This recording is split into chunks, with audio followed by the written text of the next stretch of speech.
கர்த்தருடைய பரிசுத்த நாமம் மகிமைப்படுவதாக. இயேசுவின் நாமத்தில் உங்கள் எல்லாருக்கும் அன்பின் நல்வாழ்த்துதல்.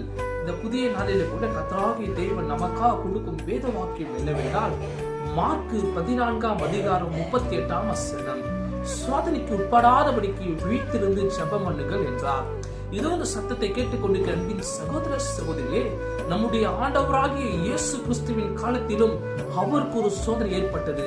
அது என்னவென்றால், அவர் நம்மை விட்டு பிரிய காலம் வந்தது என்று அவர் அறிந்து, அவருக்காக தனிமையில் செபிக்கும் இடத்தை ஒன்று தெரிந்து கொண்டு, அவருடனே 3 சீஷரை அழைத்துக் கொண்டு போய் அந்த சீஷர்களை வழியிலே விட்டு செபிங்க என்று சொல்லி அவர் போய் அந்த தோட்டத்தில் செபிக்கிறார்.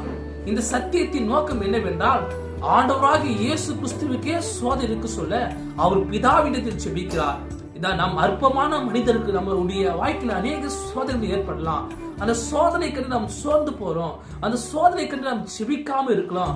ஆனா இந்த நாள் சத்தியத்தின்படி சோதனை மேற்கொள்ள வேண்டும் என்றால், அந்த சோதனை ஜெயிக்க வேண்டும் என்றால் நாம் செபிக்க வேண்டும்.